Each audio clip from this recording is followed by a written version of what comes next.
Hello guys, this is your friend and we are back with a new fanfic. Which is what if Sharingan Naruto shows his true self during the Chunin exams part 1. And if you enjoy this fanfic then please press the like button and subscribe to my channel for more fanfic like this. And now let's start the fanfic. Coolness woke him. His eyes shot open, hands grasping for a kunai, he found one. Head still swimming from the fall, he tried to jump to his feet, almost falling flat on his back when his foot landed smack dab in the middle of a puddle of water. Growling angrily, Naruto extracted his foot from the water and tried to shake it dry.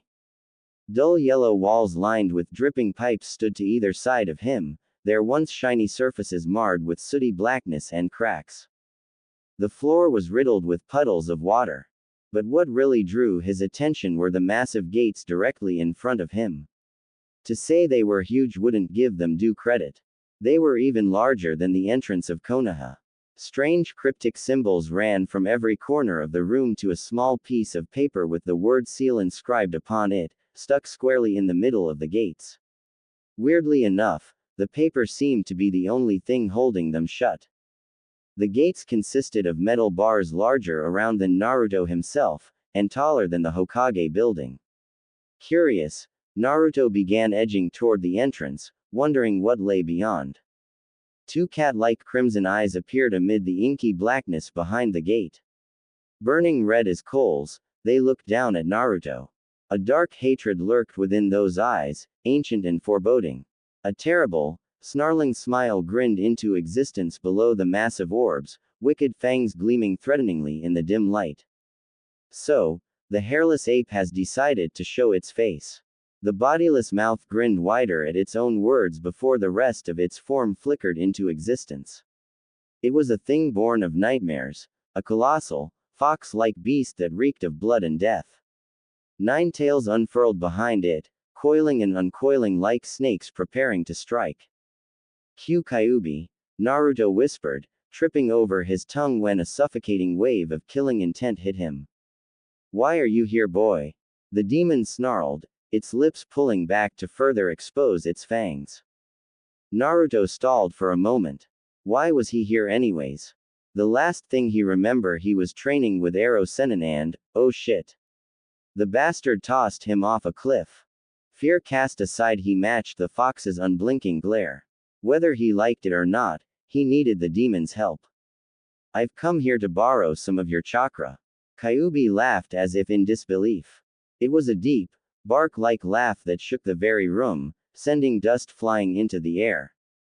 You've got balls, kid, I'll give you that. But what makes you worthy to use my power? The killing intent rolling off Kyuubi intensified, but Naruto refused to flinch.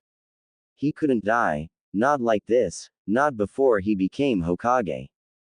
You're trapped inside me, right? If I die, you die.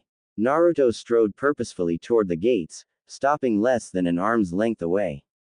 Trying his best to hide the fear welling up inside his chest, he carefully placed one hand on the paper seal that held back the beast. It was warm to the touch, and rough, feeling more like a thick leaf of parchment than normal paper.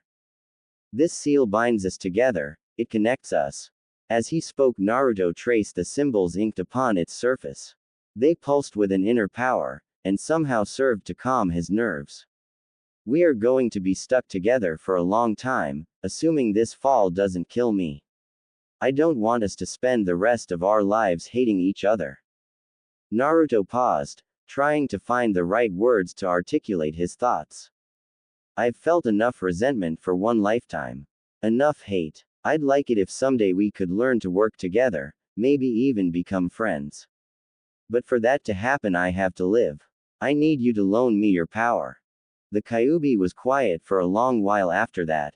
Naruto wasn't sure if that was malice, amusement, or understanding that filled the crimson eyes of the fox, but he was banking on one of the later.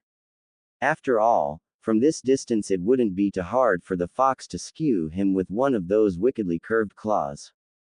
You're either very brave, or very stupid. Silence. But I would rather my container be a headstrong fool than a coward. Just this once, human, I'll do you one better.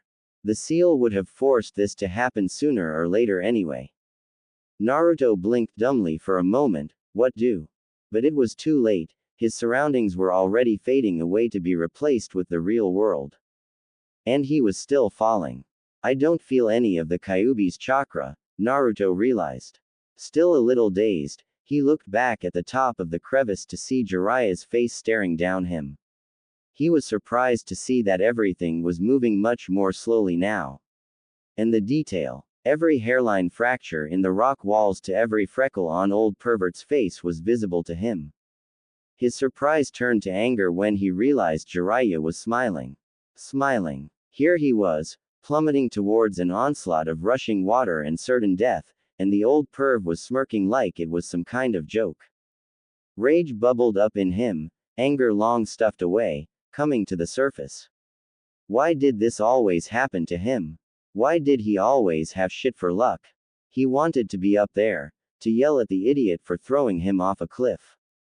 To punch him right in that smirking face of his. There was a twinge in the back of his eyes, and for a split second he felt as if he had lost all definition. He had no body, no consistency, nothing. Then it was gone. Thok. Naruto hit the ground. Hard. Ugh. He grunted, the wind knocked out of him from the impact. Grass poked up on either side of his head, tickling his ears. Straining his muscles he tried to get up, only to find he was too dizzy to do so. His head was swimming. At least I'm not falling anymore. He thought to himself. Naruto, how? A large mane of white hair popped into Naruto's field of vision. Was he at the top of the ravine? Lolling his head to the side he saw he was just about an arm's length from its edge. The fuck was that for? Naruto managed to breathe out before vertigo overtook him and he blacked out. A bell chimed as the door to a prominent flower shop opened and closed with a soft thud. A young girl with pink hair walked up to the counter, where a young blonde-haired girl sat reading one of the newest fashion magazines. The girl at the counter looked up. "Hey Sakura," was all she said before she returned to the magazine. The pink-haired girl replied with a sigh, "Ino, can I have a rose?" "Go ahead. Is it for Lee?" the blonde asked with a frown. She knew that Sakura had been visiting the overly zealous teen. That fight with Gaara had really done some damage. After all, the kid had protected her from those sound nins and pledged to protect her to the death. "Yeah." Sakura frowned. Ino sighed. "Well, how is he?" Sakura suddenly became very interested in the floor. "The doctors said that the damage may be permanent, he may have to end his ninja career. I'm sure that they will find a tremor." The ground had vibrated. "Did you feel that?" Ino asked. "Yeah. What was it?" "I don't." There it was again. The vibrations were bigger. Both girls were silent, waiting to see if it would come again.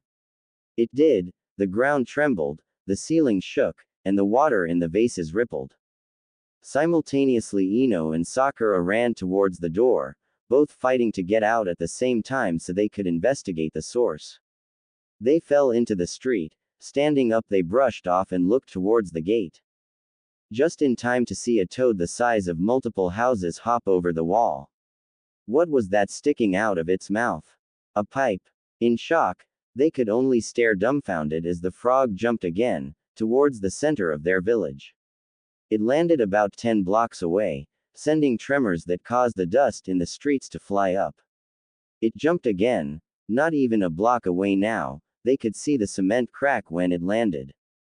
On top of the frog an old man with white hair was standing, holding what looked like an orange blob with blonde hair. Naruto. Sakura's eyes widened. She knew what its destination was now. It was making a beeline for the Hokage's tower. Stealing herself, she grabbed Ino's wrist and took off running as fast as she could after it. What is that boy doing now? Sarutobi knew Jiraiya was in town, so naturally when he felt the earth begin to quake, he had some inkling as to the cause. Pinching his nose between his thumb and forefinger, he prepared himself for the headache that was surely to come. Getting up, he trudged slowly, almost remorsefully towards the window.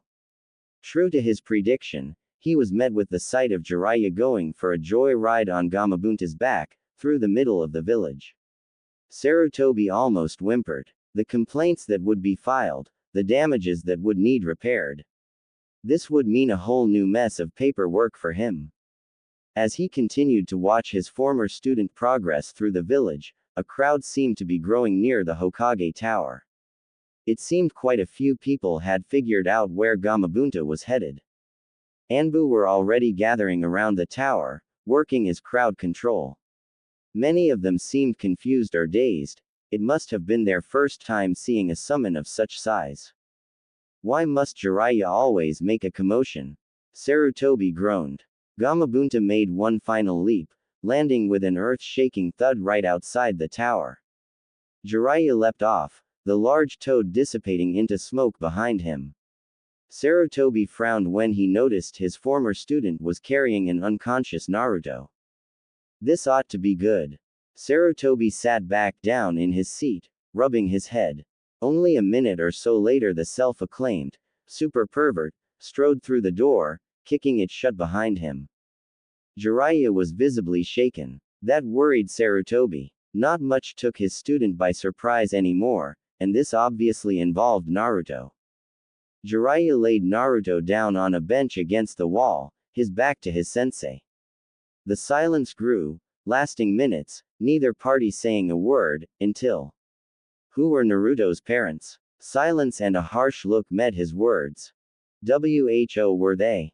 Jiraiya repeated, more loudly this time. I'm afraid this is a conversation for another time, Jiraiya. Sarutobi's eyes flickered towards a shadowy corner of the room, as if to say, we still have company. In an act of pure speed Jiraiya disappeared, reappearing in the corner of the room. Charging his pointer finger with chakra, he flicked the air. There was a ripple as the well-constructed genjutsu unraveled, exposing the Anbu hiding behind it. Leave us. Jiraiya's voice was stern, but soft. He knew only the Hokage had the authority to dismiss his personal guard. The Anbu looked towards Sarutobi, who waved him off. Without a word the masked ninja moved towards the window before phasing through it and disappearing. Their company gone, Jiraiya continued his rant. I've suspected it for long enough, but I need to hear it from you. Who?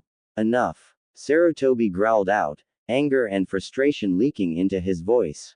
Last I checked I was the Hokage and you, even at your station, are still required to speak to me in a manner fitting my office. You storm through my village, cause untold amounts of damage, and scare the populace into a frenzy. It is my turn to ask questions, Jiraiya. So why are we having this conversation? Why now? Now it was Jiraiya's turn to look a bit uneasy. He wasn't so sure his former sensei would approve of his training methods. I was trying to help Naruto learn to control the Kyuubi's chakra. Jiraiya paused, taking a hesitant breath, so I threw him into a canyon. Sarutobi face purpled in anger, and he unintentionally let out a spike of killing intent powerful enough to knock civilians unconscious, had there been any present. What? How in the hell would that help? Jiraiya puffed out his chest defensively. I was hoping he would borrow some of the demon's chakra and perform Kuchio's no jutsu. But instead, he just fell for a few seconds before, disappearing and reappearing beside me. I didn't know what to think of it, until I saw his eyes. At first I wasn't sure, but looking back on it, there is no doubt, he awakened the Sharingan. And not just your normal, run-of-the-mill, 3-tomo one either. It looked strange. Sort of like a twisted shuriken or something. I think he used it to teleport out of the canyon somehow. Silence reigned throughout, Jiraiya and Sarutobi arguing with their eyes.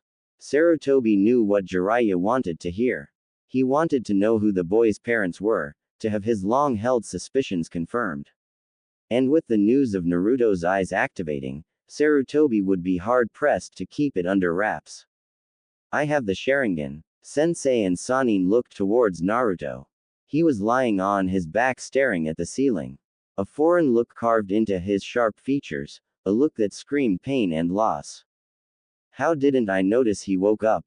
That means I'm an Uchiha, right? Naruto whispered it more as a statement than a question. Instead of the excitement they would have expected in the boy, the look of sadness only seemed to grow deeper into his features.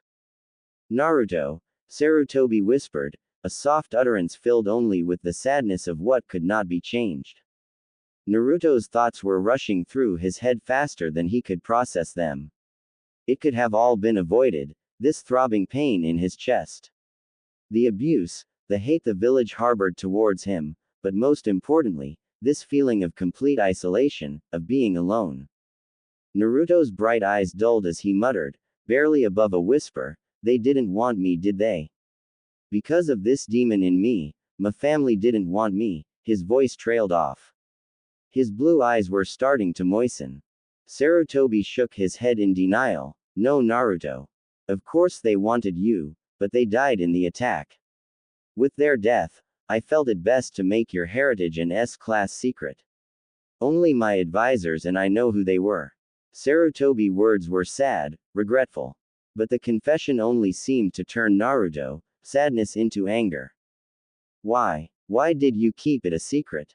If people had known, I might have had a family. Naruto almost screamed. "I wouldn't have been so alone," he whispered. "You have to understand, after the attack everything changed." Sarutobi's voice was shaking as he held back tears, trying to plead with the child before him, to help him understand. People, good people, were corrupted by fear and hate. The council already wanted you dead, Naruto. The Kyuubi saw to that. Could you imagine how scared they would be of a Jinchuriki wielding the Sharingan? You'd be too dangerous, too powerful in their eyes. Even the political might of the Uchiha wouldn't be able to protect you, not with both of your parents dead. Naruto just lay there, only half listening as Sarutobi tried to explain his actions. Only one thing mattered to Naruto now. He wasn't abandoned like he always feared. His parents wanted him. His parents, they. Who were they? Naruto's voice was strong, demanding. He had to know, and refused to be turned away. Not this time. Sarutobi was silent for a moment, not sure how to say what had to be said. After a moment his shoulders sagged in defeat. Raising his pipe to his lips, he took a long, slow hit before closing his eyes and breathing out. The smoke billowed around his aged face, thick and gray. It was time for the truth. Your mother was Uchiha Hitomi. Uchiha Hitomi. Naruto repeated the name reverently, committing her name to memory. A small smile set into Sarutobi's face as he heard Naruto speak her name for the first time. Perhaps finally letting out the truth would be good for his ragged, tired mind. She was beautiful. Hair blacker than I've ever seen, with eyes to match. While you look very little like her, you have the same love for life she did. The same energy. I see so much of her little brother Obito in you. Your eyes, they hold the same fire, the same adamantine will his did. Sarutobi stopped to take another drag off his pipe, breathing the smoke out slowly to calm his nerves. I suppose you might want to know a bit about her ninja career. It was her genjutsu that made her famous, or infamous depending on where you are from. She was Konoha's first genjutsu mistress. And Kami was she good. Compared to her, Kurenai looks like a toddler playing with finger paints. Sarutobi's smile grew at that, remembering the first time Hitomi managed to trap him in one of her genjutsu. Naruto grinned. His mother sounded so strong. He absent-mindedly wondered if she would be proud of him as he was now. Would he be strong enough to live up to her reputation? Thoughts turning back to the present, he stood up, too full of nervous energy to stay sitting down. Steeling himself, he turned back towards the Hokage. And my father. Sarutobi smiled sadly. Of everything Naruto learned today, he knew this would be that one piece of information that would change him the most. He just hoped it was for the best. His name was Namikaze Minato. I'm surprised with how much you look like him. It's almost like looking into the past. Sarutobi set his pipe down, tapping the remaining tobacco and ash out and into a dirty ashtray. I've never seen a ninja move like he did. I swear the boy was born with a kunai in one hand and an explosive note in the other. He was one the strongest ninja I ever knew. Sarutobi smiled fondly in memory of the man he had come to love as a grandson. He loved this village and your mother more than anything else, and when he found out she was pregnant, he was happier than he had ever been. Jiraiya tuned Sarutobi out, closing his eyes to hide his regret. So it was true then. That maid Naruto was his godson. He had always suspected, but never pushed the matter, trusting in the Hokage to keep the boy safe. He knew that he had made a mistake and shirked his duty. The boy had been left alone, to rot in a village that hated him. Back to the third's monologue. You may know him as the Yellow Flash, or the fourth Hokage. Naruto's eyes widened to the size of dinner plates. Huh, okay Naruto, I want you to push your chakra out of both hands into the leaves. If you do it right then they will stick to the palm of your hand. If you push too much chakra into it then the leaf will be torn apart, while if you push too little chakra into it, the leaf will simply fall off. Naruto was sitting with his legs crossed, and hands palm up, propped up against his knees, a leaf rested in each hand. Jiraiya said that this was supposed to be a chakra control exercise that medic nins used to help them master their amount of chakra output. That was the reason it was chosen. Naruto had horrible chakra control, and this was a perfect technique for drastically increasing his. But Jiraiya, isn't it the same basic idea as tree climbing? I can do that no problem. Naruto asked in a questioning tone. In a way, yes. The difference is that tree climbing takes considerably more chakra. You have to master using less chakra at a constant pace.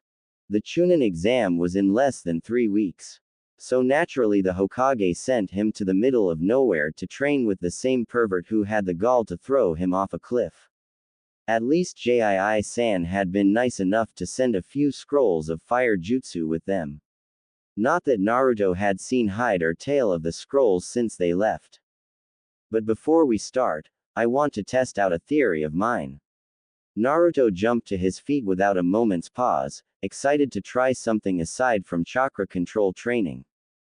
First things first, create a kage bushin. Naruto gave him a curious look before forming the ram seal. One poof of smoke later and a carbon copy of the boy was standing next to him.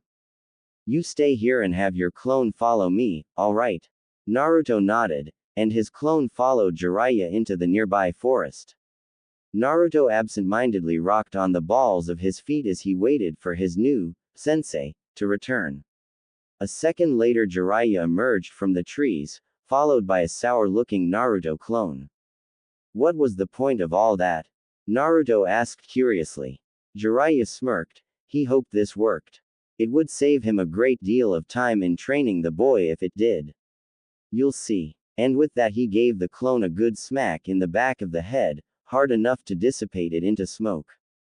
Naruto's face scrunched up in displeasure before groaning unhappily.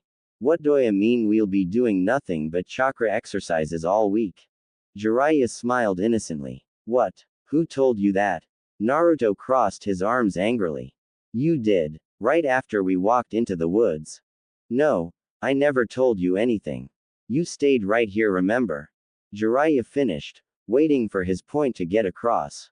No, Naruto stopped mid-sentence, dropping the finger he had been pointing accusatorily at the older man. Technically he hadn't followed Jiraiya into the woods, his clone had. The point of this little exercise was to show you the secondary function of the Kage Bunshin no Jutsu, memory transference. Everything your clones learn, you will remember when they dispel. Naruto continued to give him a blank stare. Jiraiya sighed, seeing Naruto hadn't quite grasped what he was getting at. Okay, let's say you create a shadow clone and you both train on a chakra control exercise for an hour. When you dispel that clone, you remember everything it did, which means you have finished 2 hours of training in 1 hour. Naruto's face slowly morphed into one of understanding. So I can cut how long it takes me to learn that leaf exercise in half by training with a Kage Bunshin. If anything, Jiraiya's smile only got bigger. Why stop there? I know you can create hundreds of clones. If you train with 500 clones, for example, training that could take you weeks or months can be completed in a few hours. Understanding settled over Naruto's mind. That meant he'd have this leaf exercise done before the day was over. Who knows what else he could learn in 3 weeks if he trained with all the clones he could summon. Flashing a foxy grin, Naruto formed the ram seal and, "Hey, don't rush things just yet. First I want you to activate your Sharingan." Naruto nodded, breaking the ram seal and letting his arms fall to his sides.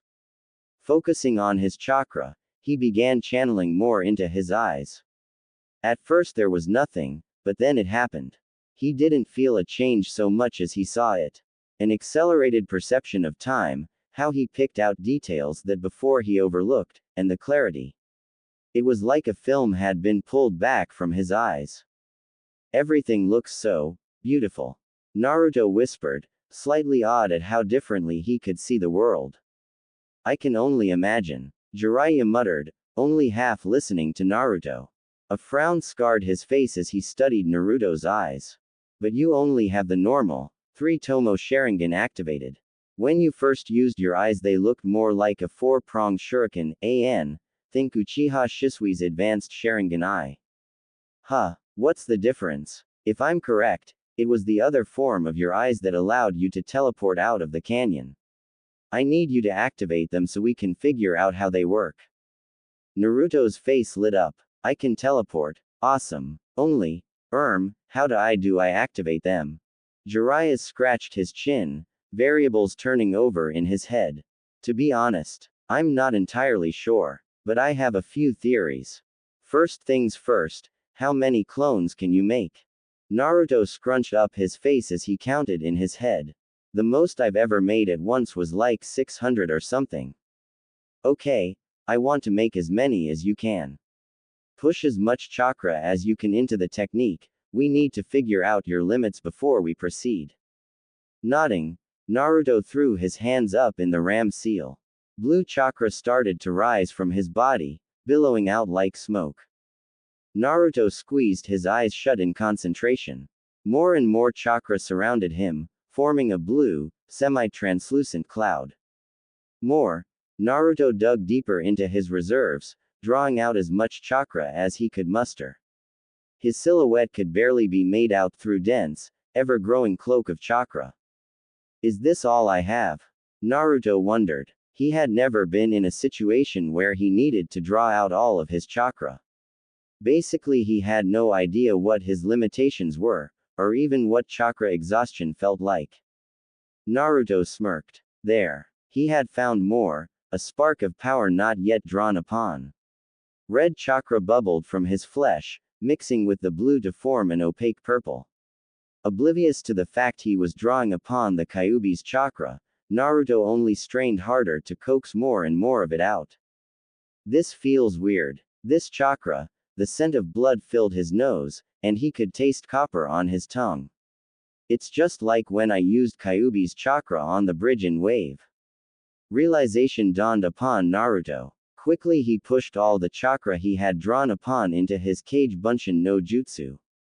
The sound of hundreds of clones popping into existence filled the air and the dense shroud of chakra that encircled Naruto disappeared into the technique. Naruto fell to his hands and knees panting. His exhaustion was momentary, as the Kyuubi's chakra quickly flooded his body once more, coursing through his coils like a tidal wave. Naruto's eyes shot open, the Tomo in his Sharingan blending together in one fluid moment. In their place sat a black, twisted, 4-pronged star amid a red iris. 2350. Naruto's voice was deeper, more guttural. 2350 clones. But I'm not sure how many were made from the Kyuubi's chakra. I didn't mean to use it, I just felt the spark and, he trailed off. I see. I think I figured it out. Huh, figured what out? It seems, at least for now, that you need to use the power of the Kyuubi to fully awaken your eyes. I'm sure through training we can learn to overcome that limitation, but for now it will work. Divide your clones up into 2 groups, it's time for the real training to begin. Ino and Sakura pushed their way through the crowd outside the Hokage's building. Grr. I hate civilians. Ino practically snarled in frustration, shoving past another random nobody in the ever-growing throng.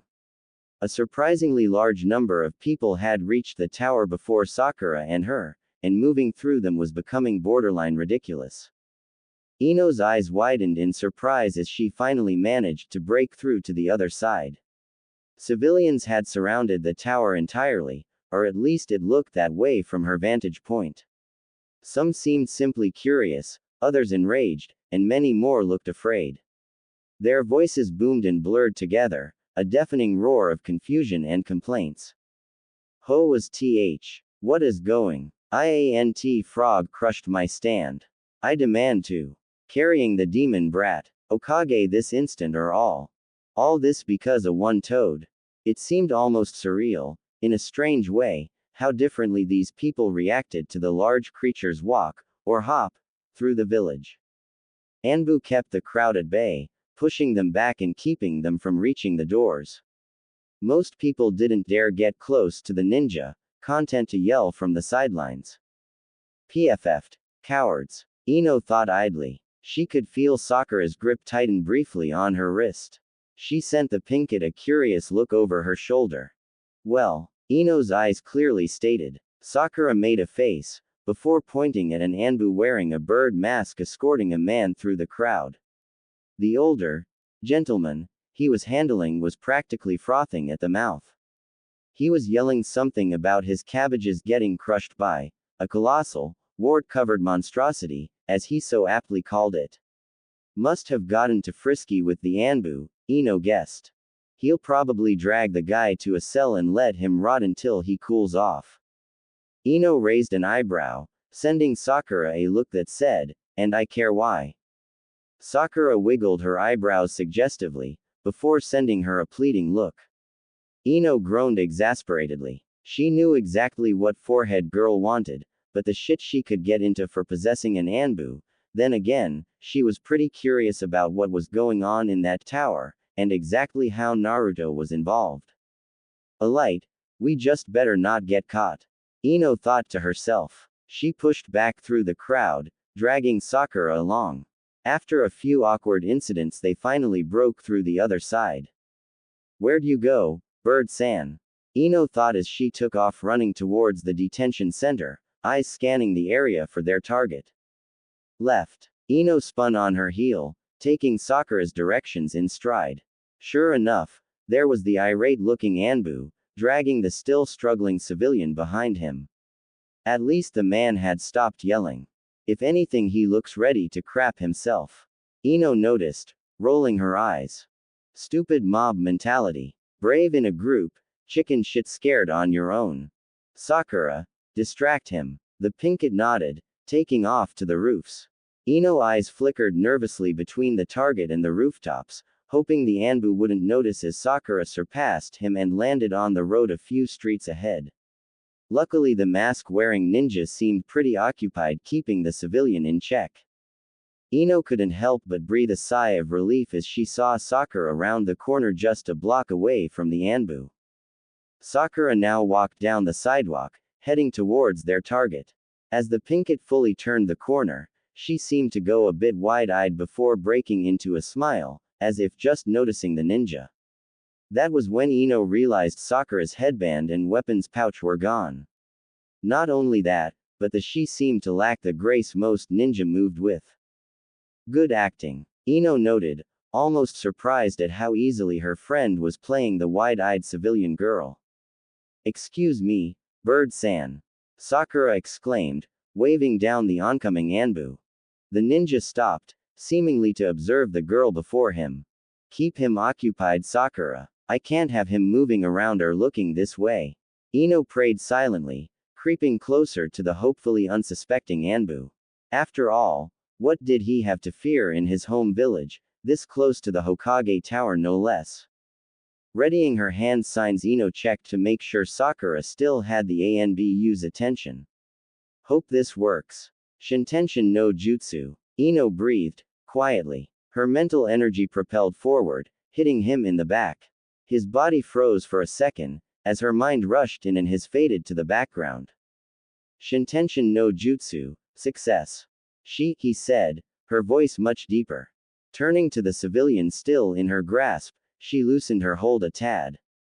Now tell me, sir, have you learned your lesson? The man looked up at her, hope in his eyes, before nodding furiously. Then behave yourself. Tomorrow go to the census office, get the proper paperwork and file a complaint like everyone else.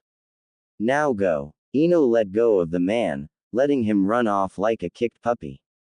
Ino, how long can you keep control? The Ino-possessed Anbu turned around to see Sakura holding her now limp body. I'm not sure. It's harder to keep these more powerful minds in check. Ino stated offhandedly, messing around with the man's voice to try and find one that fit. Bring my body back to your place, I'll head to the tower. I should have no trouble getting in as long as I'm in this body. Okay.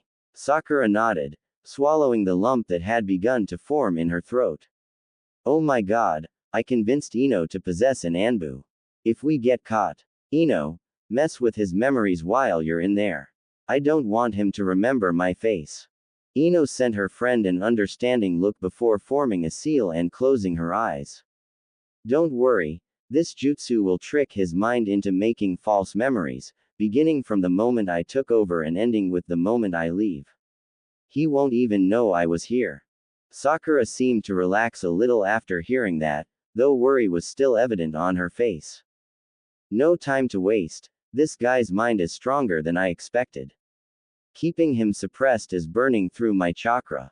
With that, Ino took off to the rooftops, heading once more to the tower. Sakura slung Ino's real body over her shoulder, sending a worried look in the Yamanaka's direction. Be careful. Ino finally reached the Hokage's office. It hadn't been particularly difficult to get past everyone.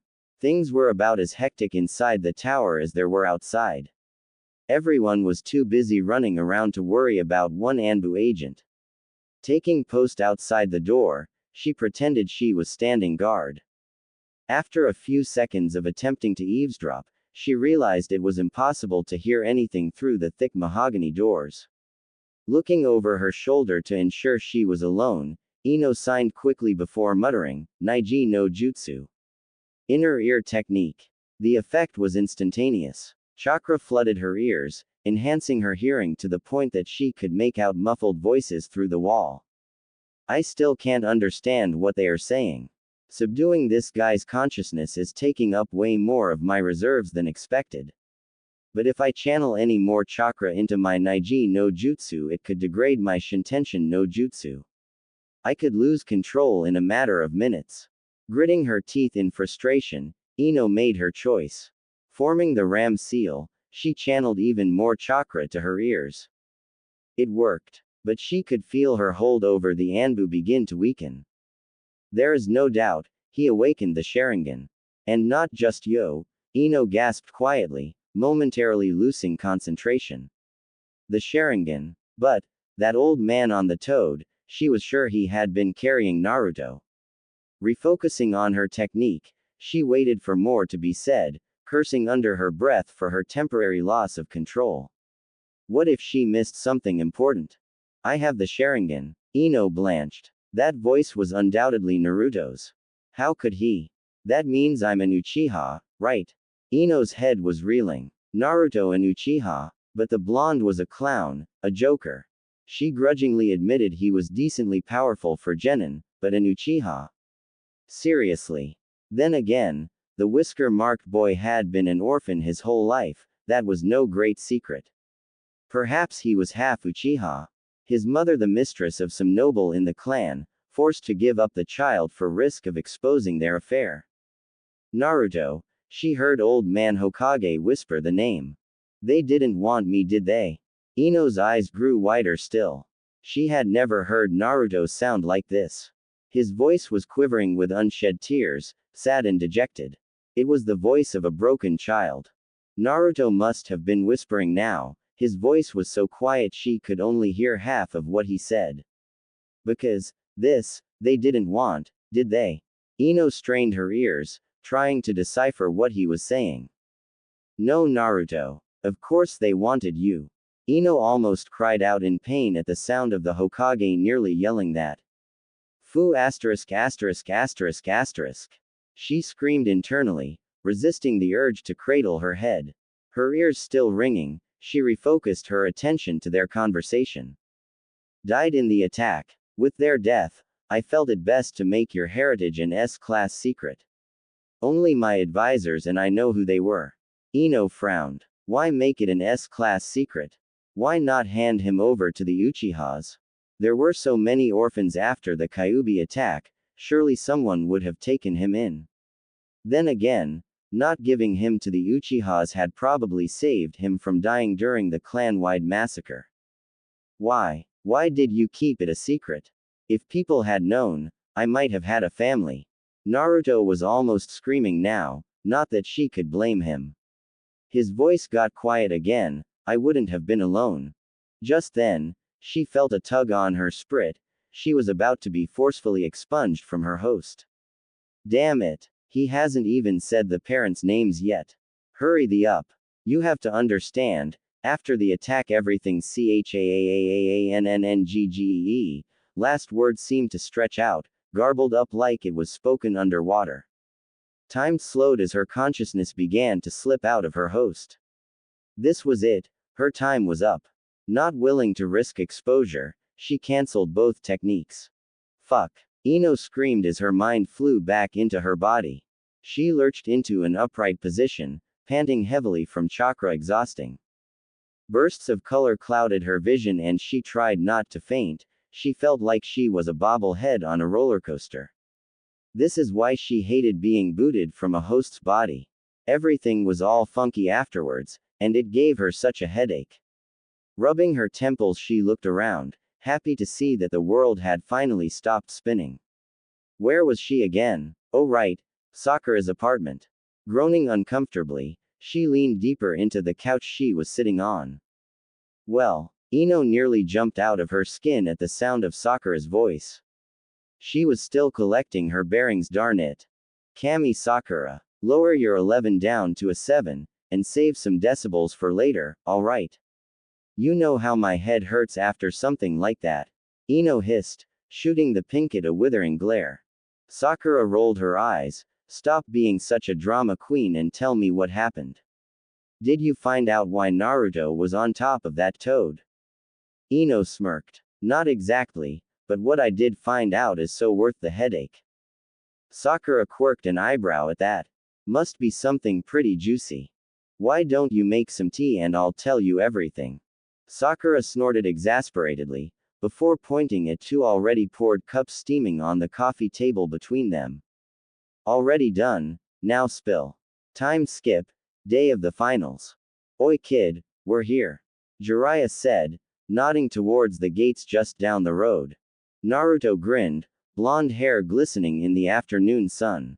His trip had seen him a change in outfit. For some reason Jiraiya just didn't appreciate the beauty that was his orange jumpsuit. Instead, he sported a burnt orange t-shirt that was quite a few shades darker than his jumpsuit had been. A black jacket hung close to his shoulders, the cloth reinforced with steel plates and mesh for added defense. Two navy blue stripes ran down the hem on each side, and a red spiral was embroidered on its back. To match, he wore a pair of standard Anbu issue black pants. They were similarly reinforced, and an Uchiha symbol the size of a quarter was sewn onto one of the multiple pockets. Reaching the gates, Naruto gave a friendly wave to one of the guards as they swung open. Taking his first steps back into Konoha after the 3-week-long training trip, Naruto couldn't help but breathe a sigh of relief. This place just felt right to him, deep in his bones. It was in the air. Crisp and clean, it smelled of cut grass and leaves. Yai, Naruto, you have just over 3 hours till your match. Anything you want to do before we head there? Jiraiya questioned before elbowing the blonde to get his attention. Naruto's opened his mouth to respond just as his stomach rumbled loud enough to make the Sannin jump in surprise. The boy laughed sheepishly, before fist pumping the air and yelling, "Time for ramen." Jiraiya's sweat dropped. Naruto, Do you eat anything besides ramen? Of course I do. It's just that Ichiraku's is the best. Naruto stated matter-of-factly. Jiraiya resisted the urge to roll his eyes. Well, I'm going to have a word with Sarutobi before the tournament starts. Don't be late, and don't overeat. Alright. Naruto ran off, cutting Jiraiya's lecture short. Sorry Arrow Sennin. Too hungry to wait. See you later, Yane. Naruto yelled over his shoulder. He took to the rooftops, a common mode of traveling for ninja of Konoha. Jumping quickly from one to the next, he was able to make a beeline straight to his favorite restaurant. After a few minutes he jumped down to the road, weaving through people until he reached the ramen stand. Popping in past the entryway, Naruto was pleased to see that even though the stand was rather busy, his favorite chair was currently empty. Taking a seat, he promptly grabbed a pair of chopsticks and waited to be served. It took him a second or two to realize how quiet it had gotten. That's weird. There are way too many people in here for it to be so quiet. Confused, he looked over his shoulder, to find over half the people there looking his way. They quickly looked away, playing it off like some odd coincidence. The fuck? What are they looking at? Something on my head. He did a routine check of his hair to make sure a man-eating spider hadn't somehow got caught in it. Nope. Passing it off as one of those Kyuubi hater things, Naruto just scowled. Fine. I'll just eat and go. Ignoring them, he turned back towards the counter to see Tsuki smiling warmly at him. And what will it be today, Naruto-sama? Naruto-sama, whatever. It was probably just one of his old guy jokes. He gave a genuine smile. 4 bowls of the miso pork please. Tsuki smiled, and gave a laugh. You must have some kind of record for eating ramen, wonder where it all goes. Tsuki wrote down the order and walked back to the kitchen to help Ayame. Naruto waited for 3 grueling minutes. He could still feel a few people staring at him, but at least conversation had resumed, breaking the weird silence that had befallen the ramen stand. Why had everybody reacted like that? Ayame emerged from the back, a bowl of steaming hot miso pork cradled in her hands. Here you are, Naruto-sama. Naruto blanched. Ayame too. Why was everyone being so weird? Ayame, why did you call me Sama? And why did everyone stop talking when I walked into the room? I swear I can still feel people staring at me. Naruto puffed his cheeks out in annoyance, cracking his chopsticks apart as he prepared to eat. Ayame turned to face him, a slight blush played across her cheeks, confusing him further. Had he embarrassed her? Why was she turning red like that? Naruto-sama, I believe they were showing their respect by being silent when you first enter a room. Huh, what are you talking about? Why would they show respect towards me? The village all pretty much hates me, and stop calling me Sama. Ayame's blush deepened a little. Naruto-sam, she stopped mid-sentence when Naruto gave her an irritated look. Naruto-san, she corrected quickly, you are an Uchiha, one of the last still in Konoha. They show their respect. Naruto was speechless. How had they found out? Conversation died down again as almost everyone in the room was eavesdropping. He sighed defeatedly. There is no need to call me Sama, or to stop talking when I enter a room, so please quit it. For goodness sakes Ayame, you've known me for as long as I can remember. Treating me differently now, it's really weirding me out. I mean, we're friends, right? Plus, how do you know I'm an Uchiha? I haven't told anybody yet. Ayame's eyes grew wide as realization hit. Have you been away this entire time? What? I've only been gone for like 3 weeks. Naruto muttered confusedly. Ayame nervously played the hem of her apron, unsure of what to say. It was Tsuki who finally spoke up, having walked back in during the middle of their conversation. A few weeks ago a rumor started going around that you were an Uchiha. Most people thought it was just some joke, or a prank. After all, you are sort of infamous for those. But the rumors didn't die. They just snowballed, growing crazier every day, until the Hokage finally got involved. I guess he wanted to stop them from getting much worse. It was just a few days ago, he announced to the village that your mother was Uchiha Hitomi. Naruto stared blankly at the ramen chief, processing all that had been said. Well shit. Enter Chunin exam finals. Naruto adjusted his forehead protector with one hand, twiddling a kunai with his other. A sour expression was plastered across his face, reflecting the annoyance and confusion that spun inside his head. He hadn't spent half as much time as planned at Ichiraku's. In fact, he didn't even finish his entire order. So what? The Hokage snaps his fingers and suddenly the villagers don't hate every fiber of my being. Naruto snorted in annoyance. It made him feel almost sick how they did a complete 180 with their attitude. Why does it bug me so much? Truth be told, he had no idea why it bothered him to such an extent.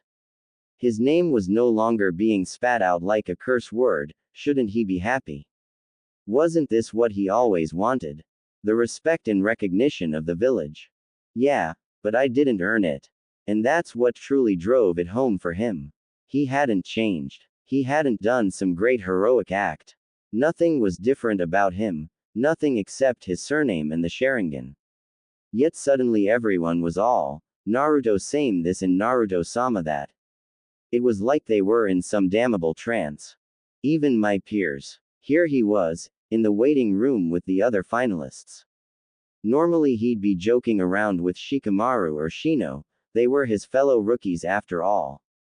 But the moment he walked into the room they all went silent, just like at Ichiraku's. He could still feel Shikamaru looking at him with those calculating eyes, as if sizing him up. It was unnerving to say the least. Hey, Naruto. It was Shikamaru who spoke first, ending the awkward silence. You still a dope. Naruto's sweat dropped. PFF'd. You still a lazy. He retorted jokingly. So troublesome. Okay. So maybe things aren't so different after all. Naruto let a smile tug at his lips, happy to see some normalcy return to his life. Naruto's head jerked to the side as he heard the contestants being called to the field by the proctor. He shot a look over at Neji's retreating form before jumping over the railing of the booth. Flooding one of his hands with chakra, he pushed it against the wall as he fell to slow his descent. Landing with a light thud, he walked to the center of the arena, waiting for the rest of the genin to arrive. After a few minutes everyone had gathered in front of the proctor. It was some Chunin who was absent-mindedly chewing on a seban. It was then Naruto noticed his teammate was missing, along with that weird mummy guy from Hidden Sound. You better make it Tem. Naruto thought, pouting slightly at the idea of his teammate missing his match. He wanted to defeat Neji in front of everyone, but even more than that, he wanted to show Kaka-sensei and Sasuke how strong he had become. Even without their help. Listen up, Genin. The Chunin finals are about to commence. The rules are simple. You win by forfeit or knockout. Killing your opponent is not permitted unless unavoidable, is that clear? The Jonin paused for a moment, giving each genin a pointed look. This is not a survival test, but rather a chance for you to showcase your skills. If at any time you don't feel able to continue, do not hesitate to forfeit. His little speech over, the seven chewing Jonin waved lazily back up at the booth. First match will be between Uchiha Naruto and Hyuga Neji. The rest of you can return to the waiting room. Uchiha Naruto. Did old man Hokage have my name legally changed? Naruto frowned at the thought before shaking his head. I need to focus on my fight. He waited until everyone had filed out of the arena before facing his opponent. Something most people didn't know about Naruto was how much he hated being alone. Underneath his bravado and that shit-eating grin, there was a hurt child who wants nothing more than to be part of a family. As an orphan, it was his greatest dream, something he wanted even more the Hokage's hat. The way Naruto saw it, you protected your family, and they protected you. They loved each other unconditionally, through everything. And Neji had tried to kill part of his family. There was no way Hinata could have deserved it. Naruto didn't know the girl too well, but even he could tell that she was nothing more than a sweet, caring, if somewhat overly quiet girl. That was why he swore to defeat Neji. He couldn't understand how someone could have those connections, those ties, and be so willing to sever them. The anger Naruto felt during the prelims began to bubble up once more, like blood seeping out of a reopened wound. Hajime. The proctor called. Their match had begun. You may as well give up now. Neji sneered. This match was decided the second I was picked as your opponent. Naruto brushed off the remark, not dignifying it with a response. Instead, he widened his stance and flooded his eyes with chakra. His once blue pool swirled into red as his pupil dilated and split into the three tomo of the Sharingan. You think your newly acquired Sharingan will help you win? A loser like you could never hope to fully master such an ability, let alone in a single month's time. I've been training with my bloodline since birth. Neji scoffed, as if the very idea was ludicrous. In what world could you possibly defeat me? The tomo in Naruto's eyes spun angrily, and he flooded the arena with killing intent. It hit upon Neji like a ton of bricks, forcing the Hyuga to take a step back. You can underestimate me if you want. It just makes it that much easier to defeat you. Naruto growled out, flaring his chakra wildly. He could barely restrain himself from charging access the field and bludgeoning the bastard. God, I want to punch that smirk off your face. But he didn't move. He held back, holding his stance. Jiraiya had made one thing very clear to him: let Neji attack first. If it came down to an all-out taijutsu battle, Neji would win. Even with the Kata's arrow Sennin let him copy, he wouldn't stand a chance. Neji was faster, and his style was more suited for such close-range combat. Instead, Naruto had to draw the brunette into a so-called dead zone. Got the idea from Freedom Has a Price, by Bleed End Dreams. Great story, by the way. The idea was simple. Keep Neji out of arm's reach, just far enough away he couldn't utilize any of those devastating Juken strikes, but close enough he couldn't spam Naruto with kunai or shuriken. There was only one problem with such a tactic: how do you keep him there? Do you truly think you can win? How foolish. Naruto snarled as his rage grew. He started forward, but stopped at the last second, barely able to restrain himself from attacking. Stick to the plan, he chided mentally. He would show this cocky bastard. Finally deciding he had waited long enough, the veins around Neji's eyes bulged with chakra. Byakugan. Neji shot forward, taking the offensive. His form almost blurred, even before Naruto's Sharingan. So fast. Naruto only had a couple seconds before Neji would be upon him. Without performing so much as a handseal, 5 shadow clones poofed into existence, charging to meet the Hyuga.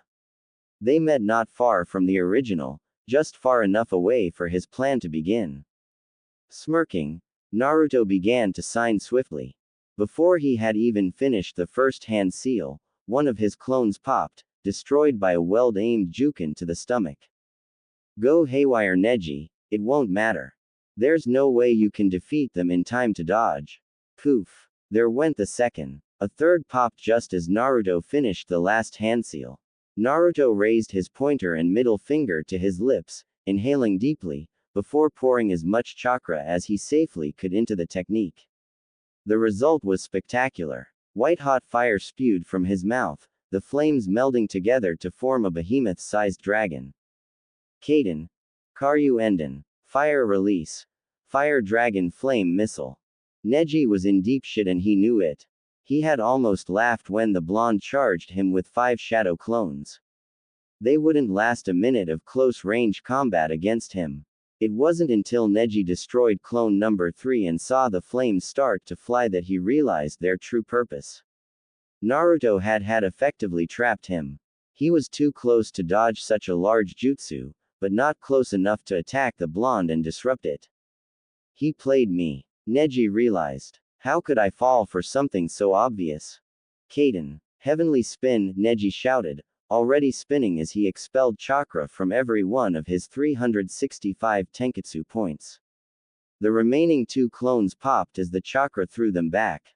The swirling sphere surrounded him completely just as the Kaiden jutsu hit. The elemental dragon dissolved into an inferno that completely engulfed his Kaiden. The roaring flames cackled for a second, forming a miniature sun before exploding like 1,000 brilliant fireworks. Wow, that's never happened before. Naruto wondered, surprised by the unusual display. The Kaiden, or whatever Neji had called it, seemed to be a defensive jutsu that worked by spinning chakra around the user at high speeds. The miniature sun that was formed must have been a result of the flames spinning with the technique. There was a surprising amount of smoke blanketing the area. It rose from the blackened pit that had once been unmarked earth, contaminating the air with soot. After a few seconds, the smoke cleared enough to see Neji's shadowy outline, still standing in exactly the same position. His clothing was singed slightly, and his hair seemed to be smoking a bit, but aside from that, the flames hadn't touched him. Naruto lost himself for a moment, mentally awed that Neji had been able to completely defend against such an attack. Part of him was glad.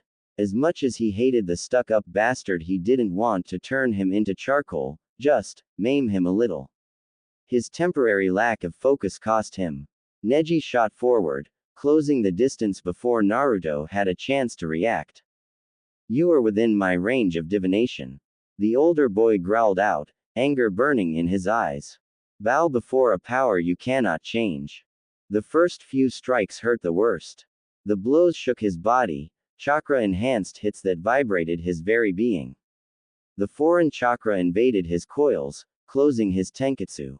After that, his body began to feel numb, lessening the pain. 16 strikes. Neji shouted, his hands a blur. 32 strikes. Neji called out again. 8 trigrams, 64 palms. Neji finished the attack with a particularly powerful bow to his chest, sending Naruto flying back. The blonde landed with a meaty thud, sprawled on the ground motionless. "Proctor, call the match. He won't be getting up." "Fuck." Naruto screamed in his mind. His dead zone tactic worked, for all of 5 damn seconds. It was his failure to follow up that ruined it. "I feel like I've been pulped." Naruto's brain churned through different battle scenarios in a mad attempt to come up with a backup plan that didn't involve slaughtering the Hyuga. Rolling onto his side, Naruto tried to regain control of his mushy-feeling limbs. "Time to wing it. Don't you dare turn your back to me," Naruto called out, now on his hands and knees panting heavily. Being cut off from so much of one's chakra was tiring, and Naruto had never felt so weak. "Do you not understand? Your Kaiden jutsu was unable to break my defense. And after that attack you won't be able to use your chakra. Kneel before a power you cannot overcome, and accept your fate." Naruto struggled to stand. His muscles yelled at him, screaming their pain. Could chakra coils bruise? If they could, his would surely be one giant welt. He squeezed his eyes shut, exerting every bit of strength he had. Slowly he managed to rise up and out of the dirt. Standing shakily, he stared into Neji's unblinking eyes. "How could you?" Naruto breathed out angrily, thinking back to the preliminaries and Hinata's broken form. "How could you attack your own family with the intent to kill?" He could feel his anger growing. What did she do to deserve that? Naruto yelled enraged, his Sharingan blazing back into life as chakra exploded from his body in a wave of blue. His form rippled from underneath the blanket of azure chakra as tenketsu point after tenketsu point burst open. How? Neji's eyes widened in surprise as he watched more and more chakra pour out of the blonde. Forcing your tenketsu points open was very difficult. It usually required medic-level chakra control, or years of training in Juken. Few Chunin outside of his clan could accomplish it. But what Naruto had done bypassed the need for training or chakra control. To put it simply, the blonde had thrown a huge amount of chakra against his coils, akin to taking a battering ram to a door. Sure, he managed to open the door, but the risk of permanent damage was massive and the amount of chakra required was staggering. It should have hurt like hell, but the Naruto didn't even flinch. This guy is unreal. First with that ridiculously powerful fire technique, and now this. His chakra, it's ridiculous. The chakra began to recede back Naruto's coils until only a slight shimmer of blue was left, hovering above his skin like smoke rising from a flame. Against someone like you, someone who would try to kill their own flesh and blood, I will hold nothing back. Drawing upon an almost insignificant amount of the Kyuubi's chakra, he channeled it all into his eyes. Yokai Sharingan, Naruto shouted, as the three tomo in his Sharingan eyes swirled together to shape a twisted black, four-pronged star. It doesn't matter what tricks you have up your sleeve. You cannot escape your fate. Neji calmly called out, sliding into another taijutsu stance. Fuck fate. Forming a single hand seal, three clones popped into existence.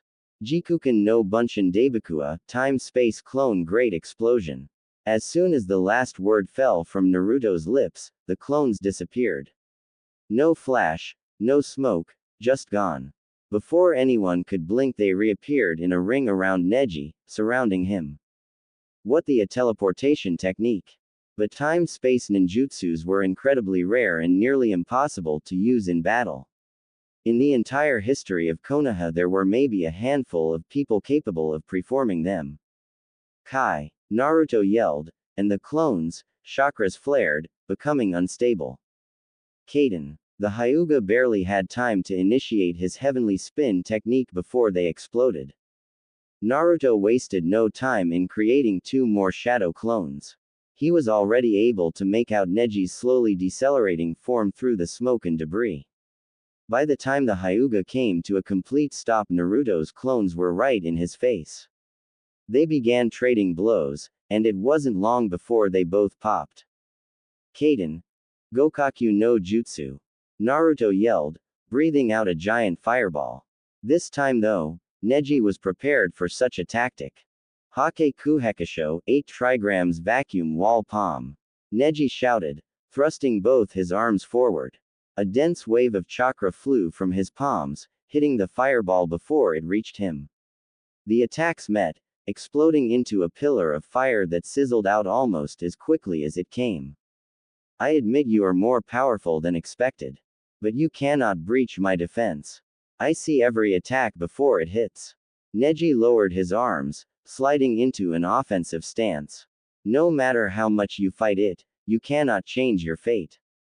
Naruto watched as Neji's legs filled with chakra, so much that it would have been visible even without his Sharingan.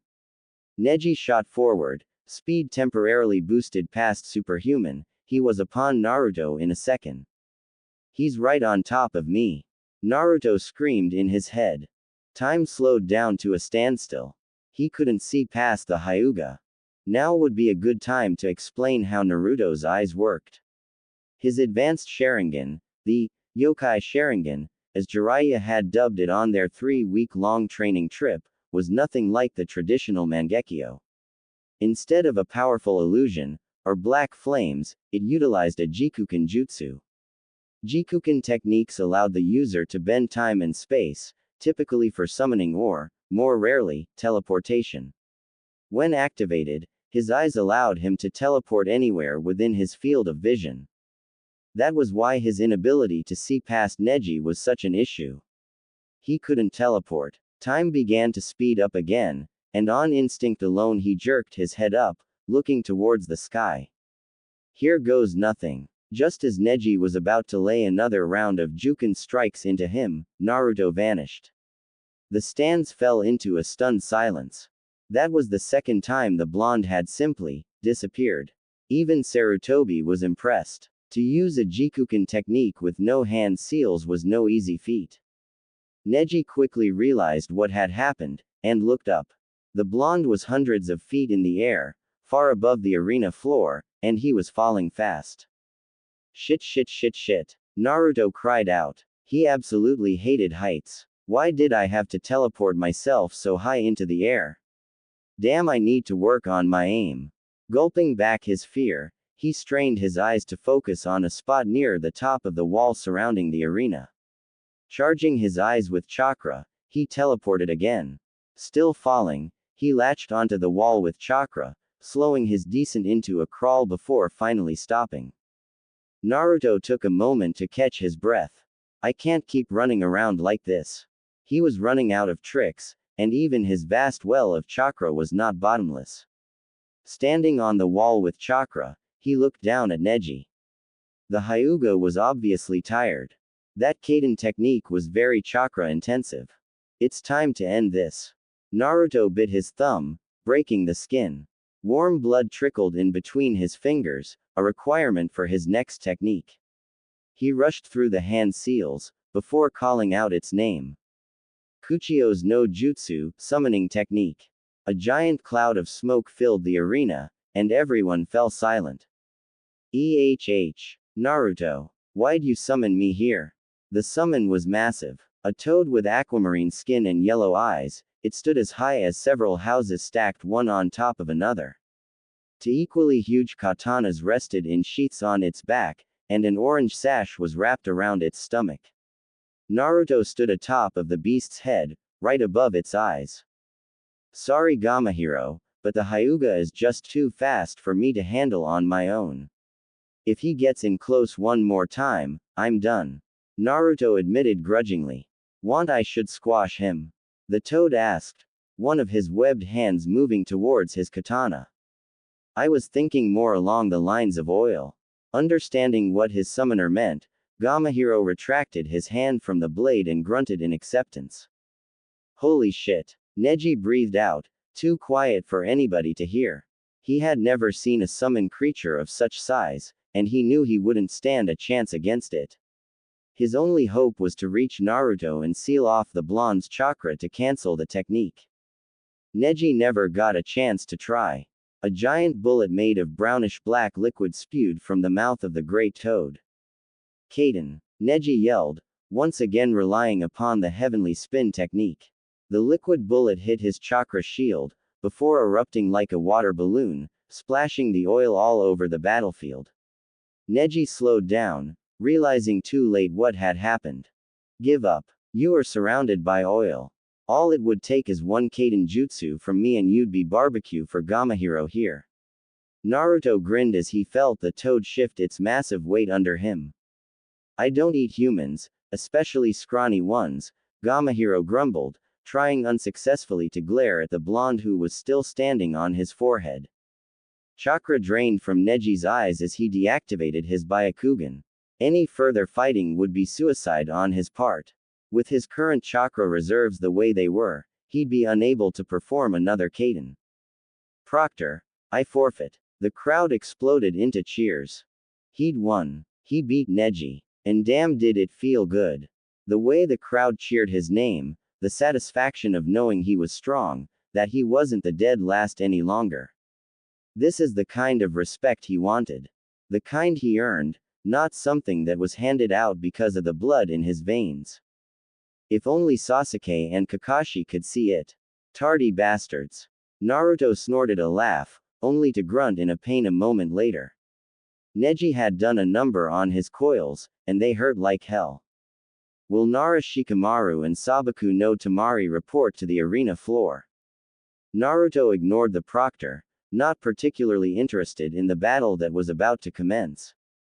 Plus he was tired. Really tired. Summoning Gamahiro had been far more draining than anticipated.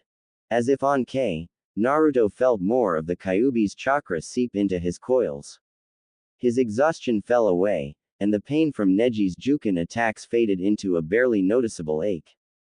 Naruto frowned at the thought of his little friend. Ever since the canyon incident, he had been able to draw on the Kyuubi's chakra more easily. His wounds also healed faster, and his threshold for pain had increased. It was like how he felt during his battle with Haku, only all the time. My senses are heightened too. Naruto noted. His hearing had improved to levels he was sure were beyond normal ninja. The same went for his nose, he was picking up scents he'd never been able to smell before. Although, to be honest, that wasn't the most pleasant of abilities. The world stank. Naruto felt a momentary pang of guilt over what he'd done to Kiba in the prelims. Poor bastard. Naruto thought back to what he'd told Kyuubi. I've felt enough resentment for one lifetime. Enough hate. I'd like it if someday we could learn to work together, maybe even become friends. But for that to happen, I have to live. I need you to loan me your power.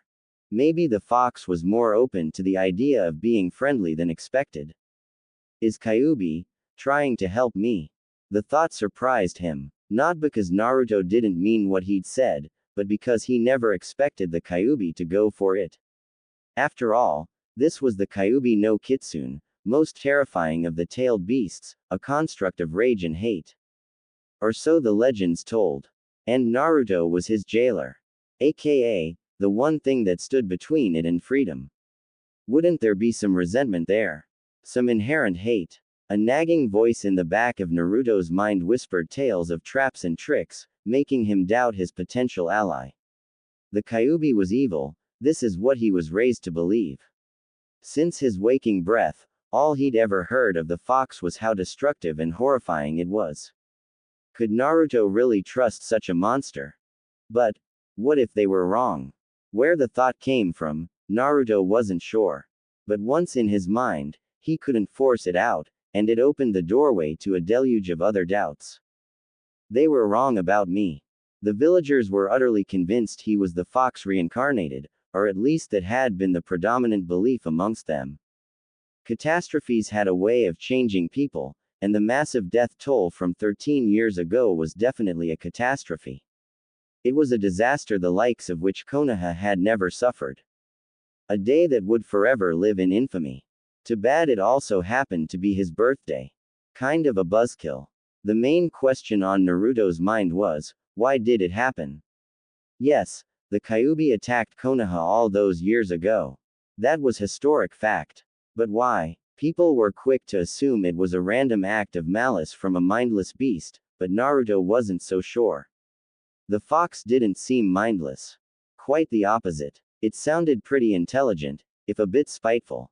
But, put into the fox's position, who wouldn't be at least a little bit spiteful?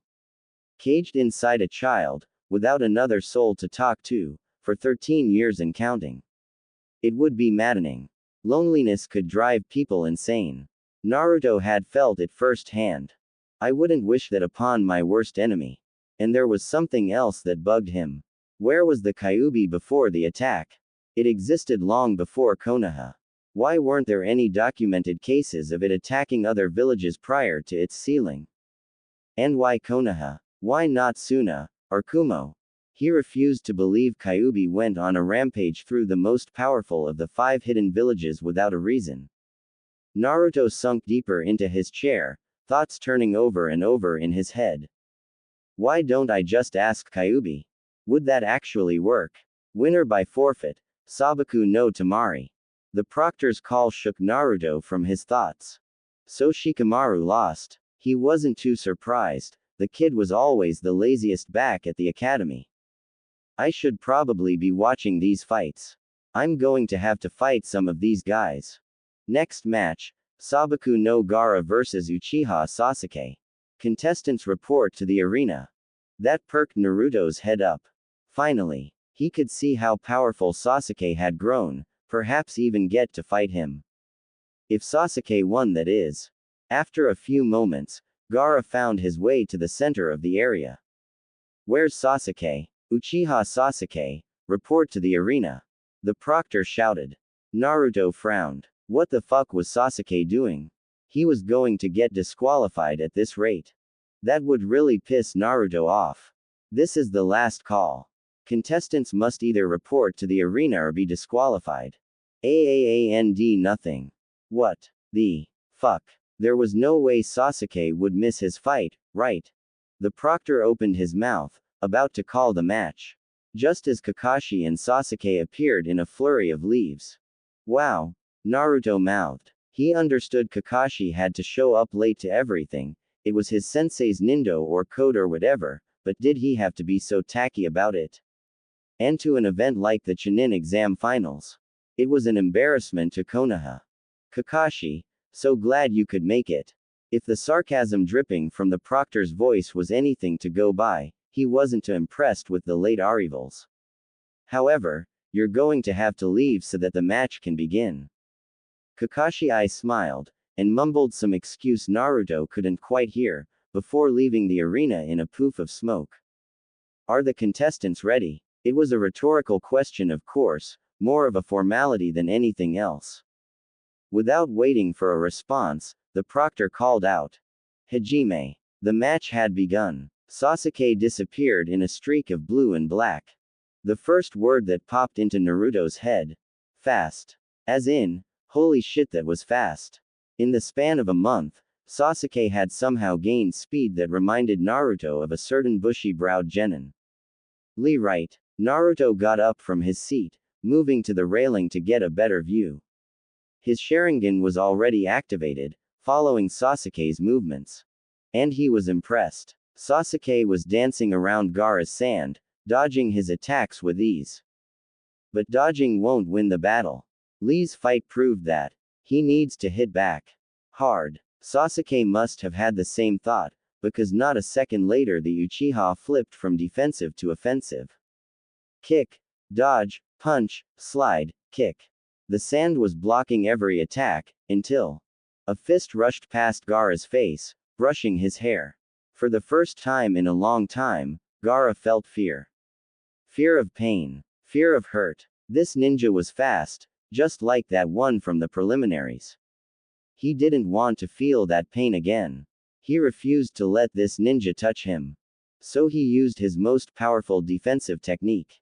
Psycho Zatai Bogyo, Shukaku no Tate.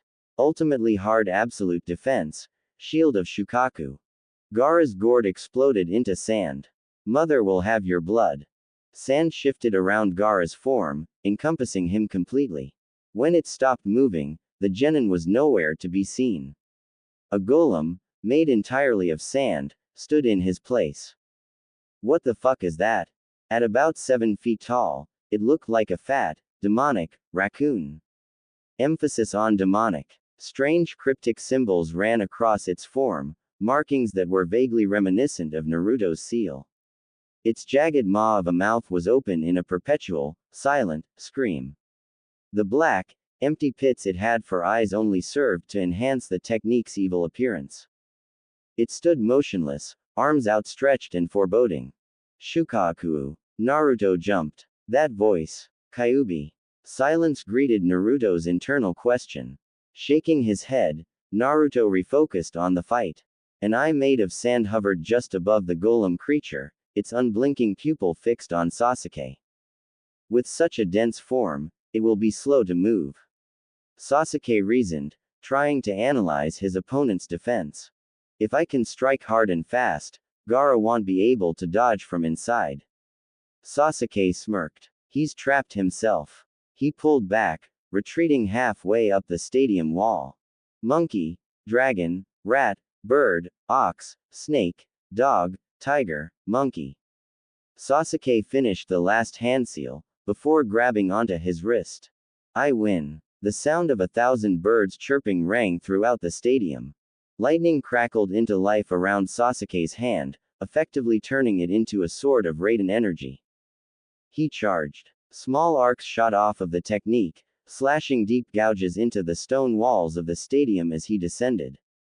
Sasuke hit the ground in a shower of earth and dust, making a beeline straight towards Gaara. Chidori! Sasuke cried, throwing his arm forward in an attempt to skewer the raccoon's large pot belly. The Raiden Jutsu hit Gaara's defense, melting and cutting through the sand. Only to stop about wrist deep. It's not enough. Sasuke realized. The sand is too dense. He instantly jumped back, barely in time to dodge the large spikes that shot out of the golem's chest. Chidori. Naruto seethed angrily. Kakashi taught Sasuke the Chidori. An A-rank assassination jutsu. What the fuck? Kakashi had never taught him a single battle-worthy jutsu. Ever. Favoritist asshole. The fact that it was unable to pierce Gaara's defense actually gave Naruto a small level of satisfaction. He snorted in amusement. Served them right. A flicker in Naruto's peripheral vision drew his attention. Is that a feather? Entirely white, it almost glowed in the bright sunlight. It was joined by many others, hundreds of feathers, carried by the wind. They floated across the expanse of the stadium, loftily drifting towards the earth. What the? Naruto's eyelids began to droop as an overwhelming sense of exhaustion overtook him. Why do I feel so tired? Naruto tried and failed to keep his eyes open. He felt like he hadn't slept in weeks. What's going on? His legs turned to jello and he toppled over. General Jutsu. Blackness overtook him. He was in the seal again. There was no mistaking those cracked, yellow walls. Or that smell. Wet fox had a very unique aroma. Why am I here? The last thing Naruto remembered, he was watching Sasuke and Gaara's fight when? What? Shit, he couldn't remember what happened. A genjutsu. Naruto looked up, noticing for the first time he was standing in front of the Kyuubi's cage. What? Naruto asked, sending the Kyuubi a curious look. The Aikibi Jinchuriki stood before you, and you fell to a genjutsu. The Kyuubi growled, his eyes blazing. A fucking genjutsu. The fox roared again, as if the idea was ludicrous. Sorry. Naruto apologized sheepishly. Wait, the Aikibi. You mean, oh shit. Gaara. The Kyuubi ignored his question, apparently too furious to answer. One of the beast's massive ears cocked to the side and twitched. I can hear his screams. Kyuubi uttered, his voice low and rumbling. Shukaku has awoken. What? Naruto started, startled by Kyuubi's proclamation. Red chakra exploded from behind the bars of the seal, cutting Naruto off. He resisted the urge to cry out as it pushed into his coils. There was so much. He felt like a water balloon shoved on the end of a fire hose. How dare the Aikibi rear its head within my territory? Kyuubi's eyes glinted fiercely. Konoha is mine. Naruto's world dissolved in a wave of crimson. Kakashi charged chakra into the flash bomb held tightly against his palm. Time before detonation, 0.7 seconds. The sound nin closed in, and Kakashi threw his arm up, palm open and facing his opponent. Kakashi's eyes were already closed, and he'd manipulated the chakra in his ears to muffle his hearing and protect them from damage. Tactics 101, distract enemy. The bomb went off with a flash of light and a deafening boom. Even with his precautions, Kakashi felt his body react negatively to both stimuli.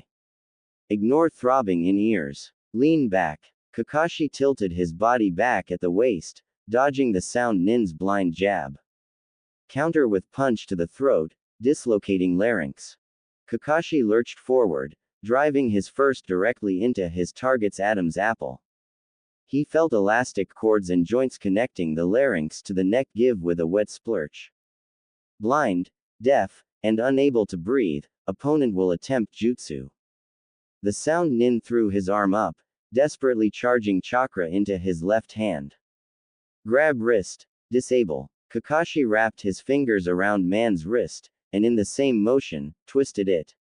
The hand make a fascinating snapping sound as multiple bones in it cracked. Break wrist entirely, decapitate. Kakashi tightened his grip and bent the hand at an unnatural angle. Ignoring the sound nin's pained scream, Kakashi grabbed at the air with his other hand. Chakra-infused wind swirled around his fingers. In one swift motion, he punched his hand forward, and removed his opponent's head from his shoulders. The body fell to ground with a dull thud.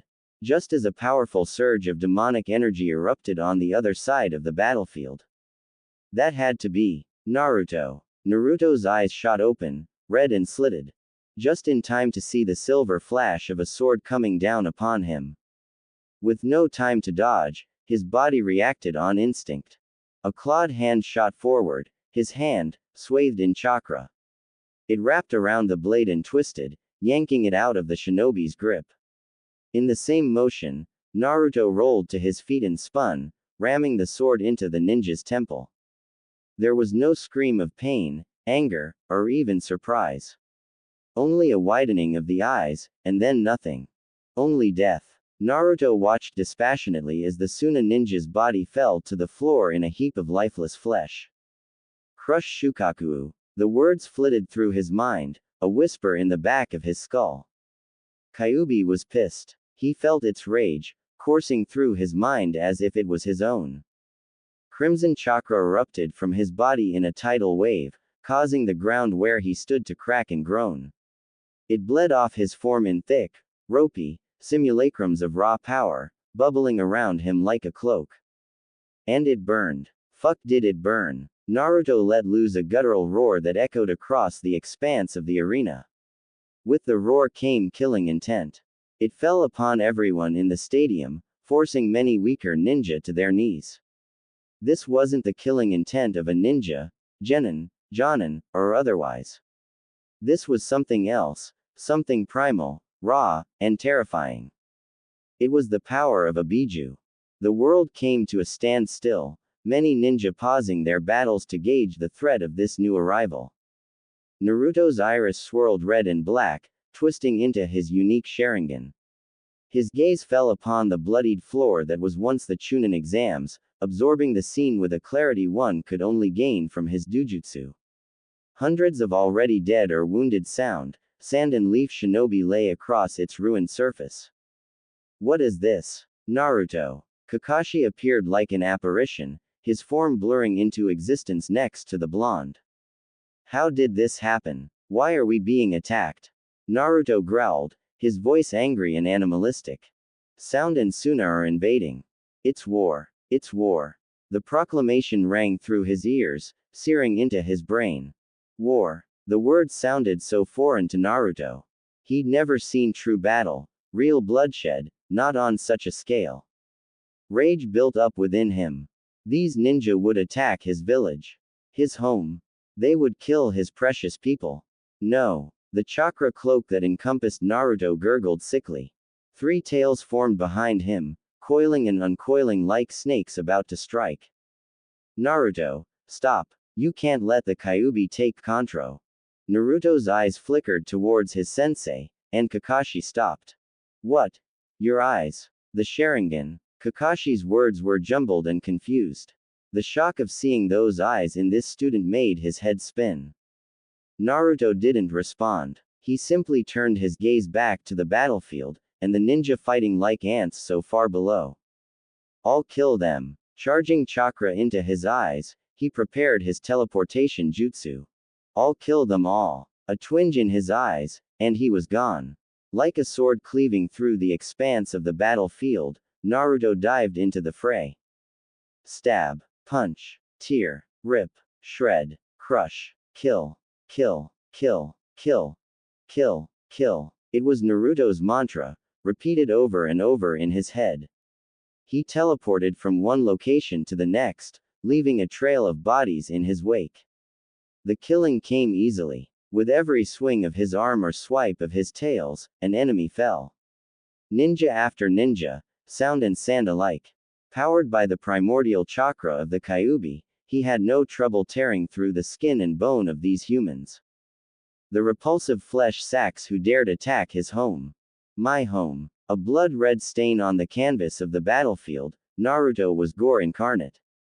A miniature Kyuubi. He was unsure how long he fought, or how many he killed, only that the tide of enemies was unending.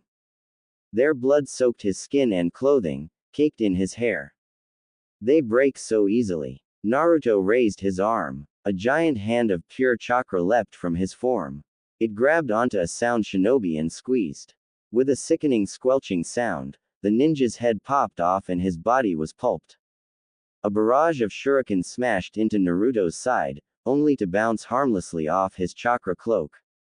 Without even looking at the attacker, Naruto swung his arm. The chakra around it extended like a hammer, squashing the Suna ninja into the ground. A pool of blood and pulverized meat was all that remained. Without a moment's hesitation, he moved on to his next target. His eyes scanned the battlefield for more appropriate prey.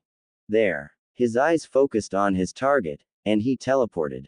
Today officially sucks. Anko decided. Her cursed mark had been burning since the night before.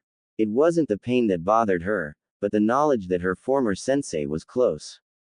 It made her paranoid. It was her paranoia that pushed her to come to the Chunin exam finals dressed for a battle. Hidden blades from head to toe, her best reinforced mesh underarmor, countless explosive tags and poison packs. She was decked out and dangerous. I didn't expect an all-out war. When those feathers triggered the mass genjutsu, she barely had time to draw a kunai before sound and sand ninja started to flood over the walls. It was like the gates to hell had opened and the demons were pouring out. The world jumped into high gear, and instinct took over. She had never been so grateful for the skills her former sensei gave her. Even if she hated the traitor, he was about as powerful as they came, and his tricks were useful. Hey look, it's that piece of Konoha trash Orochimaru left behind. Anko froze. It was an entire squad of sound ninja. Judging from their vests, they were all Jonin. And she was stuck in no man's land with no backup. Not a good place to be. Anko isn't it? The sound ninja grinned perversely. His crooked smile made her skin crawl. Anko didn't respond. Instead, she pulled out a fist full of poison-dipped seben and an explosive note. She reasoned she could kill one or two right off the bat and poison the rest. If she was going down, she would take them all with her. Kill H. He never got to finish his sentence. A fist cloaked in red chakra came down upon his head. The man's grinning face literally exploded into a mist of blood and bone. Naruto teleported into the center of the squad of startled sound shinobi, his entirely body wrapped in a cloak of pure demonic power. Anko watched, wide-eyed, as he tore through the remaining attackers, sending broken and bleeding bodies flying. Soon, the squad of sound ninja was nothing more than spare parts and red spray paint. His assault over, Naruto turned to face her. Fear coursed through her as his eyes locked with her own. There was nothing in those eyes but rage. Naruto's chest swelled as he drew in breath. He tossed his head back, then snapped it forward again as he spat an explosive mixture of chakra and air at her. The attack rushed past her head, followed by a meaty thud. Anko looked over her shoulder. Asuna shinobi that had tried to sneak up on her now lay dead, half his torso and one arm blown off by Naruto's attack. Holy shit. She breathed out. He's a monster. She turned back, but Naruto was already gone. I like his style, she decided, a smirk fitted to her face. Naruto swatted a random Suna shinobi, his chakra claws cutting and burning through the boy's gut. The ninja, a boy even younger than Naruto, fell to the ground clutching his stomach. As Naruto moved to end the boy's life, he sensed something that gave him pause. A presence, far to the east, outside the walls of Konoha. Its power was growing, looming on the edge of the battlefield. It was something greater, something far more worthy of his wrath, than the self-righteous monkeys he was slaughtering now. The one-tailed beast had been released. Shukaku. Naruto roared. I'm coming for you. Casting his eyes to the horizon, Naruto disappeared. Sakura peeked out from behind the branches that served as her hiding spot. Oh my god, what is that thing? It looked like the golem Gaara created during his match with Sasuke, only bigger. Much bigger. Waterfalls of sand poured off its colossal body, burying the forest below until only the tips of the tallest trees were visible. Its very presence was turning the great forest into a desert. And it was coming this way. Sakura glanced worriedly at her unconscious teammate. Sasuke lay on the branch next to her, passed out from chakra exhaustion. He'd tried to defeat that monster and failed. She'd barely managed to grab him and escape. What am I going to do? She couldn't leave Sasuke here, but she was too exhausted to carry him to the village. Not that it'd be any safer there. What with the invasion and all. Plus the giant sand demon seemed to be headed in that direction. Sakura took a shaky breath, fighting to push back the fear that paralyzed her. Free. The beast boomed jovially, before breaking into a bout of maniacal laughter. That laugh, it was an evil, insane laugh that sent a shivers down Sakura's spine. Come and fight me, puny humans. I'll crush your flesh into paste. As if on K, a figure appeared in front of the demon. One that glowed red with chakra. All Sakura could distinguish of its form were the three red tails that swayed behind it. A massive killing intent accompanied the figure. It fell over her, a suffocating blanket of fear that made her heart skip a beat. Huh, the beast grunted, stopping to observe the newcomer. Who is that? Sakura squinted, trying to see through the haze of red chakra that hung around the person. She could just make out a tuft of blonde through the red. Red chakra, blonde hair, memories of the forest of death, and the battle with that snake-like grass shinobi, flashed through her mind. Naruto. Ha ha ha ha. You'd challenge me in that form, Aniki. The demon bellowed. You're so tiny. It giggled insanely.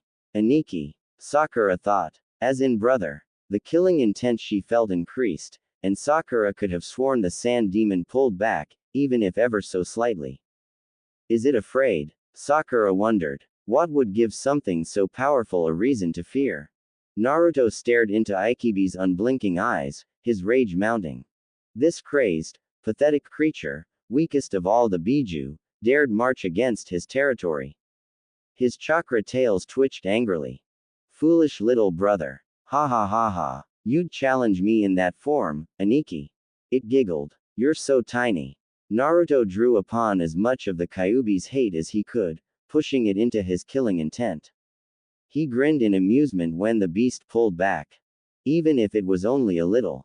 We are not pleased, little brother. Naruto's voice boomed across the forest, amplified to a level that was beyond the normal limitations of the human voice box. This is our territory. You should run, with your solitary tail tucked between your legs. While we still let you. The threat hung in the air, and for a moment Shukaku seemed to hesitate. Then the demon broke out into another fit of deranged laughter. I will blow you up. It yelled suddenly, its demeanor twisting from amusement to rage in a heartbeat.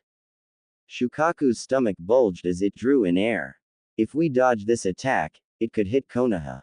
Naruto rushed through hand seals, his fingers a blur. Doden. Doryuheiki Earth Release. Earth-style wall. Even though Doryuheiki was only a B-rank Earth technique, the size and strength of the wall it created was dependent on how much chakra was used. Naruto used a lot. The ground underneath Naruto shook and split. A huge slab of stone erupted from its bowels. Easily 30 feet wide, and 3 times as tall, it stood between the beast and Konoha. Shukaku smashed both fists into its stomach. A highly compressed ball of air howled from its mouth. The bullet impacted his wall, exploding into a torrent of cutting wind. Air battled against earth, struggling to break though. Naruto felt the rock wall moan and crack as great fractures spider webbed across its surface. And then, as quickly as it began, it was over. His wall still stood. But the aftermath of that single attack was unbelievable. The air bullet had gouged a deep pit into the earth. Massive limbs that used to be roots protruded from the dirt like spikes, the trees that once grew from them nothing more than splinters. If that had hit Konoha, Naruto steeled his resolve. He had to stop this thing before it got any closer to the village. Naruto refocused his eyes on Shukaku, taking a moment to analyze the Biju. His Sharingan let him see the flow of chakra throughout its body. It looked like most of the demon's chakra was still behind the seal.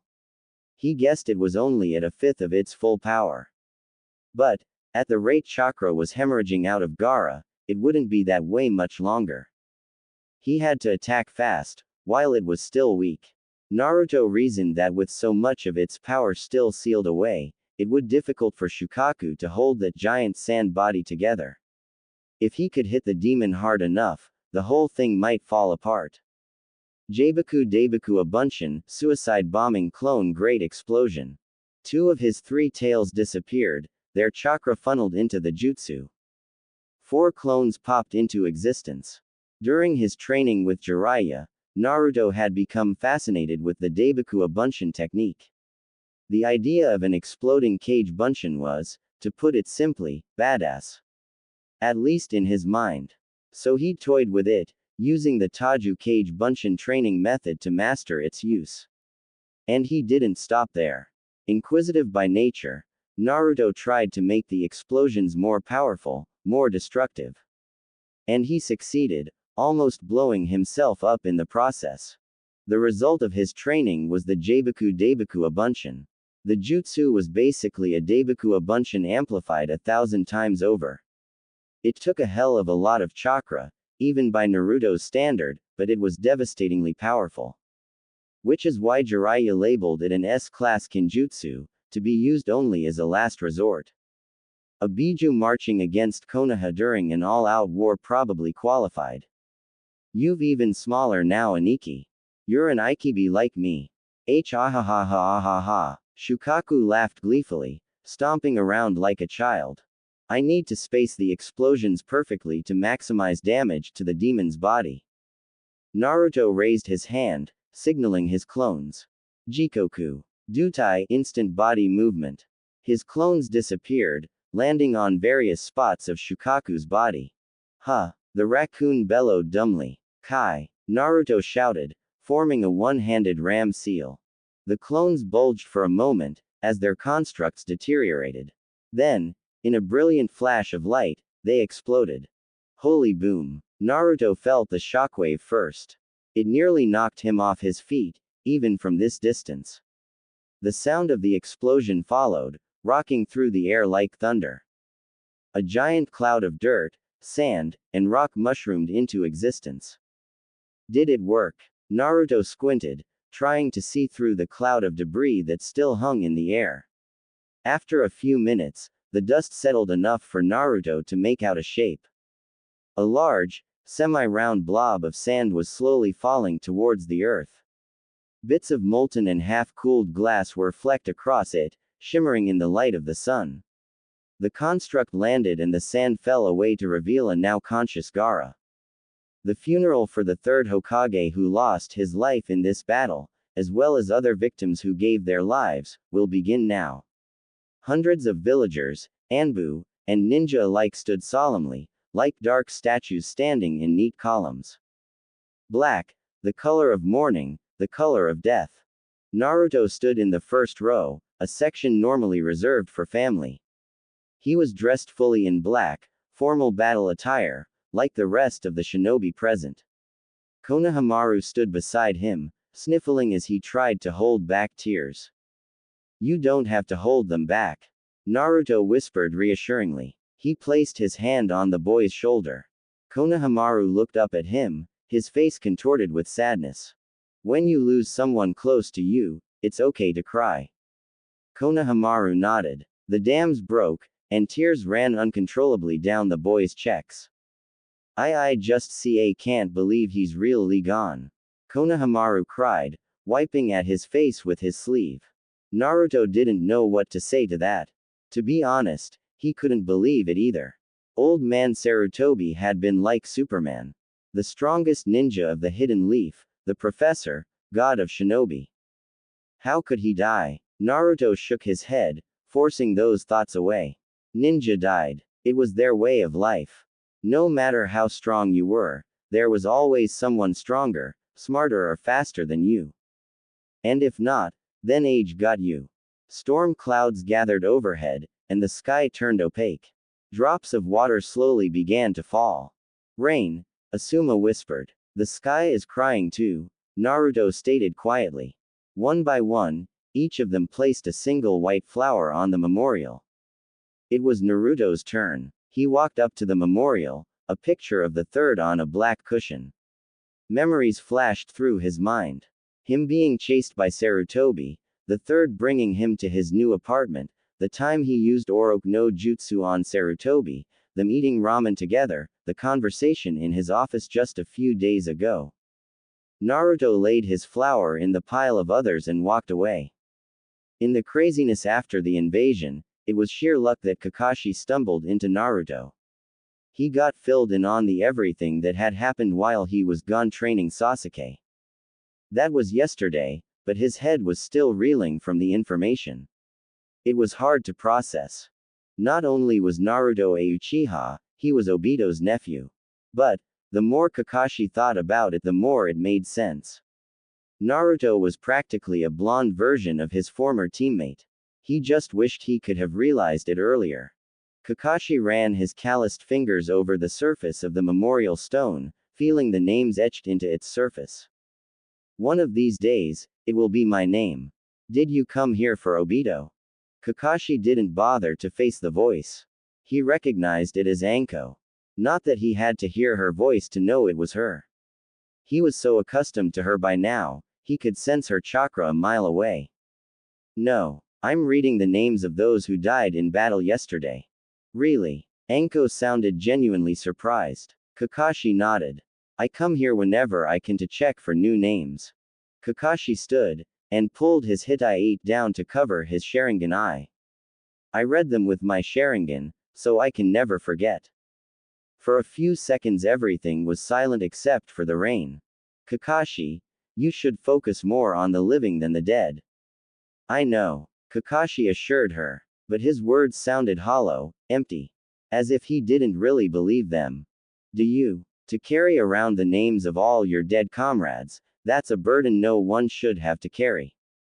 Kakashi grudgingly found himself agreeing with her. He started doing this so long ago, after Obito and Rin died. Now he just felt tired.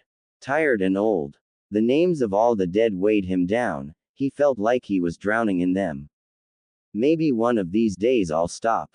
I don't know how. He felt a hand wrap around his own, and allowed it to comfort him.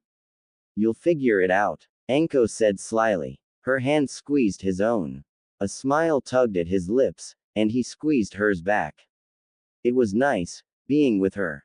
His problems already felt smaller, farther away. He felt like things would be okay.